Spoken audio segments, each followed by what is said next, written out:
विगत 20 वर्षों में राज्य अलग होने के बाद जो भी सरकारें आई,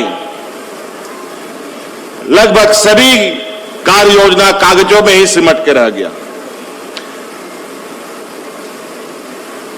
झारखंड एक ऐसा प्रदेश है जहां नदी, पहाड़, जंगलों से भरा हुआ ये राज्य, ऊंचे ऊंचे पर्वत, और हम यहां के लोग कोई पहाड़ के ऊपर, कोई पहाड़ के नीचे, कोई नदी के किनारे, कहीं डोड़ा के किनारे पड़ा रहता है।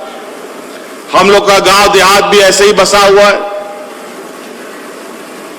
और हमेशा ये शिकायत आती थी,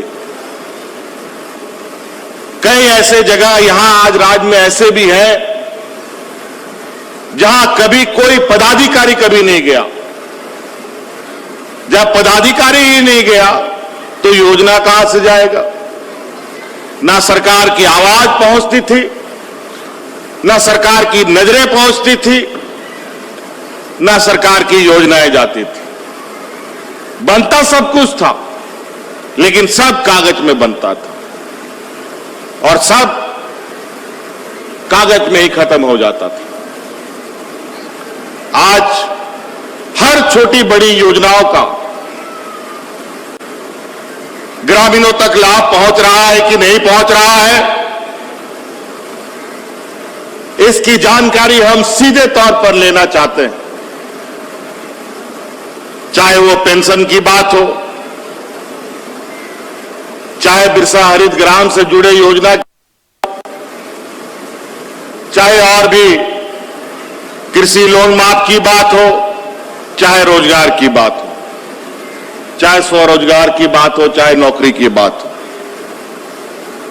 हर एक चीजों को आज यहां आप सब बैठे हैं, रांची, लोहरदगा, खूंटी जिले से आए हुए आप किसान हैं, और यहां उपस्थित सभी किसानों के हाथ में आज सरकार ने कोई ना कोई योजना आपके जिम्मे किया है, आपको सुपुर्द किया है। उसका सर्टिफिकेट आज आपके हाथ में पड़ा हुआ है और यह अब जमीन पे उतरेगा। बिरसा हरित ग्राम योजना, पोटो हो योजना, दीदी बाड़ी योजना, अनेकों ऐसी योजनाएं हैं। नीलांबर पीतांबर समृद्धि योजना जैसे योजना हमने उस समय योजना शुरू किया था जब ये पूरा देश, पूरा दुनिया एक वैश्विक महामारी, बीमारी से गुजर रहा था। कोरोना महामारी पूरे दुनिया में फैला हुआ था।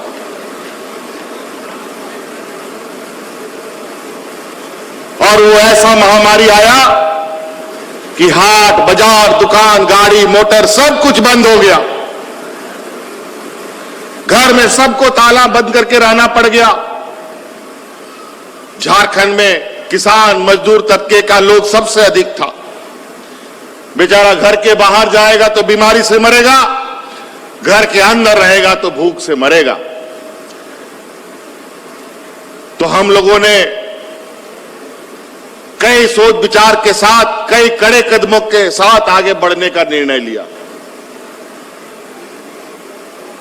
आज उस महामारी में कितने लोगों की जान चली गई अलग अलग राज्यों में, जिसका कोई ठिकाना नहीं। आज इसी कोरोना महामारी के बीच में जब घर के अंदर बंद रहने के लिए हमारे ग्रामीणों को, किसानों को, मजदूरों को, सभी लोगों को बंद रहने के लिए सरकारी आदेश निकालना पड़ा। पुलिस खदेड़ खदेड़ करके घर में घुसा रही थी सबको। किसी को हाट बाजार में नहीं निकलना था। उस समय हमारे इस राज्य की हमारी दीदियों ने सरकार के द्वारा गांव-गांव, पंचायत खाना बना बना करके घर घर में लोगों को खाना खिलाने का काम किया है। और वही वजह है कि अलग अलग राज्य में लोग कोरोना महामारी से जानवरों की तरह मर रहे थे, वहीं झारखंड जैसा पिछड़ा राज्य, जहां अच्छा अस्पताल नहीं है, जहां बड़े बड़े डॉक्टर नहीं है, जहां हमारे पास बहुत बढ़िया बढ़िया इलाज करने का मशीन नहीं है, वैसे राज्य में कोरोना जैसे महामारी में लोगों को मरने से बचाने का काम आपकी सरकार ने किया था। और उसी बीच आपके लिए यह बिरसा हरित ग्राम योजना हमने प्रारंभ किया, उसका जमीनी हालात क्या है उसको देखने के लिए आज लोहरदगा में हम लोग आए। लोहरदगा जिला झारखंड का सबसे छोटा जिला में से एक है, सबसे छोटा जिला। एक दो जिला यहां पर जैसे कोडरमा है, लोहरदगा है, ये सब जिला राज्य का सबसे छोटा जिला। और आज सीधे तौर पर हमारे ग्रामीणों के बीच में योजनाओं का लाभ पहुंच रहा है, नहीं पहुंच रहा है, इसका जमीनी हकीकत हम लोग देखने आए हैं। आपको मालूम है सरकार ने इस राज्य के सभी बुजुर्गों को पेंशन देने का कानून बना दिया। अब इस राज्य में जो भी 60 साल का होगा उसको सरकार पेंशन देगी, कोई एपीएल बीपीएल कार्ड का जरूरत नहीं पड़ेगा। कोई भी उम्र का विधवा महिला हो उसको भी पूरा पेंशन मिलेगा, उसके लिए भी कोई एपीएल बीपीएल का जरूरत नहीं है। पहले सरकार ने सबके लिए चीजें सीमित कर रखी थी, उन सब का दायरा को हम लोगों ने खत्म कर दिया। चाहे वो बुजुर्ग महिला पुरुष हो, चाहे वो विधवा महिला हो, चाहे वो विकलांग हो, चाहे वो एकल महिला हो, वो सबको पेंशन देने का कानून हम बनाए। कोई आपको कागज पत्र का जरूरत नहीं है, कोई एपीएल बीपीएल कार्ड का जरूरत नहीं है। आप जाइए, पहले जो दलालों के बीच के माध्यम से जाते थे, अब आपको दलाल के पास जाने की जरूरत नहीं है। आप बीडीओ सीओ के पास जाइए, कर्मचारी ब्लॉक ऑफिस में जाइए और अपना नाम दर्ज कराइए। अगर आपका 60 साल हो गया और आपको पेंशन नहीं मिलेगा तो जो भी पदाधिकारी होगा उस पदाधिकारी को जो नहीं आपको पेंशन स्वीकृत करेगा उसके पर भी कार्रवाई करने का काम किया जाएगा। तो कई ऐसी चीजें हैं। आज थोड़ा हम लोग विलंब से आए हैं और आज थोड़ा व्यस्तता भी बहुत है। कल परसों से हमारा विधानसभा शुरू होना है, आज उसकी भी तैयारी की बैठक हम लोगों ने रांची में आहूत किया हुआ है। वैसे बातें बहुत हैं, अगर मैं बातें करना शुरू करूं तो आज का ये मंच भी छोटा पड़ेगा। लेकिन आज जो मुझे जानकारी मिली है, बिरसा हरित ग्राम योजना में अधिकतर 1 एकड़ तक ही जमीन में आप लोग को पेड़ लगाने का योजना स्वीकृत किया जा रहा है। आने वाला समय में अगर आपके पास 50 एकड़ होगा तो भी आप पूरा जमीन में आप पेड़ लगाइए, वैसा कानून बनाने का काम हम करेंगे। और तो और आपके आसपास सरकारी जमीन होगा, उस जमीन में भी आप फलदार पेड़ लगाइए और सामूहिक पट्टा लेने का काम कीजिए और उस पेड़ का पूरा लाभ आप सब लोग ले, ये कानून बनाएंगे। झारखंड का संस्कृति है, ये हमारा पेड़, अगर पेड़ नहीं तो झारखंड भी नहीं। पेड़ हमारी पहचान है, जंगल हमारा पहचान है, यहां का नदियां हमारी पहचान है।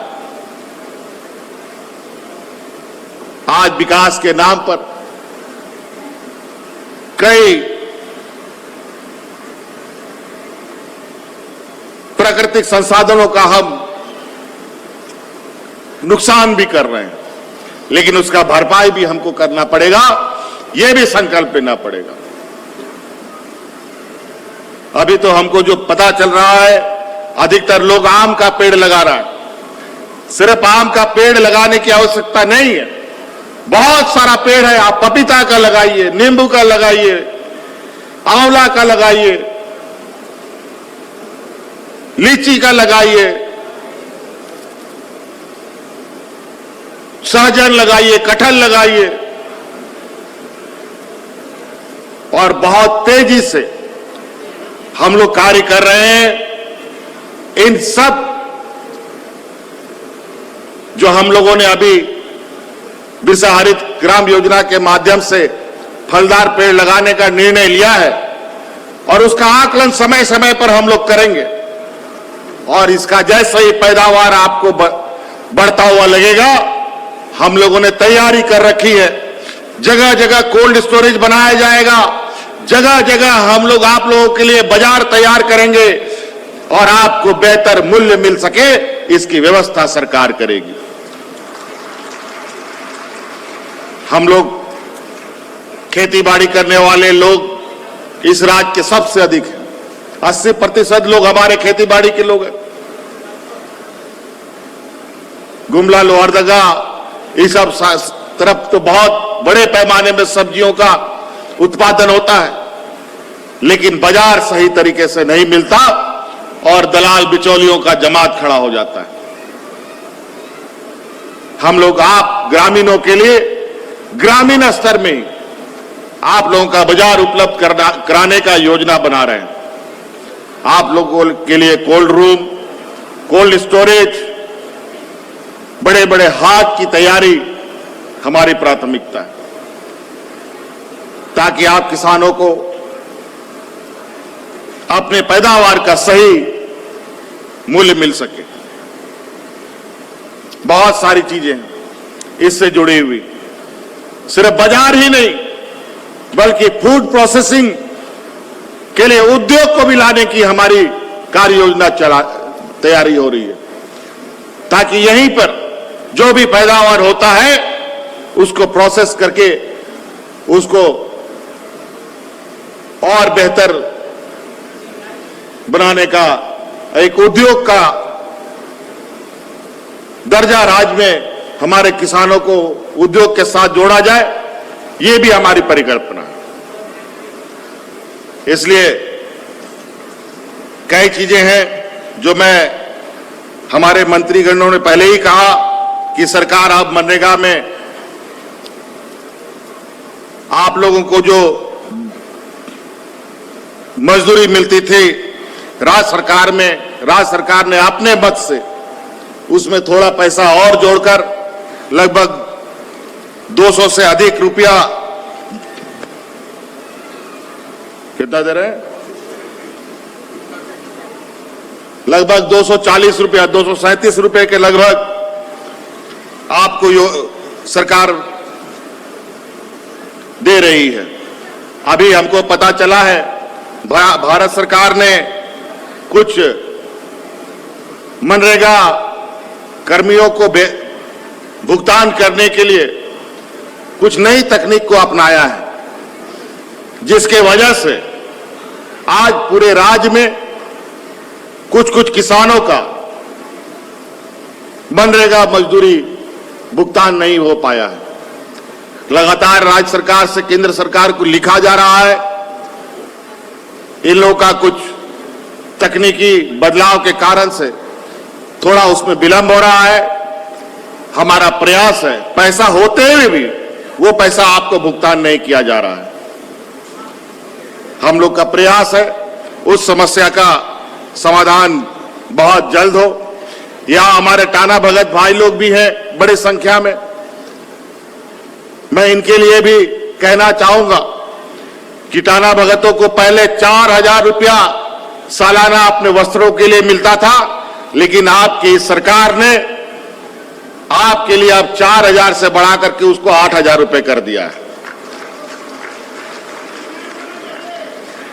आप लोगों के लिए हम लोगों ने साल में 2 बार वस्त्र देने का निर्णय लिया है। गेस्ट हाउस में आप लोगों के लिए बहुत खूबसूरत गेस्ट हाउस भी बनाया, जिसका उद्घाटन भी हमने किया था। लोहरदगा जिला में 2 मल्टीपर्पज हॉल भी बनाए गए हैं। टाना भगत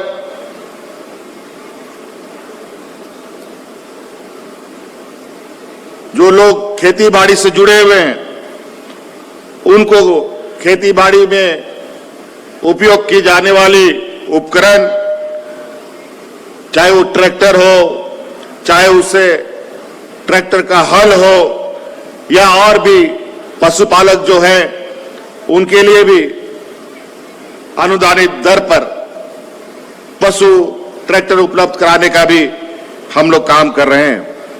तो कई ऐसी चीजें, हर वर्ग, चाहे पढ़ने लिखने वाला नौजवान हो, नौकरी देने का बात हो, चाहे स्वरोजगार से जोड़ने वाली बात हो, हर दरवाजे आप बड़ी तेजी से खुल रहे हैं। बड़े पैमाने पे नौकरियां नौजवानों को दी जा रही है, लगातार दी जा रही है। साथ साथ में जो स्वरोजगार, खुद से अपना रोजगार करना चाहता है, उसके लिए भी मुख्यमंत्री रोजगार सृजन योजना हम लोगों ने चलाया है।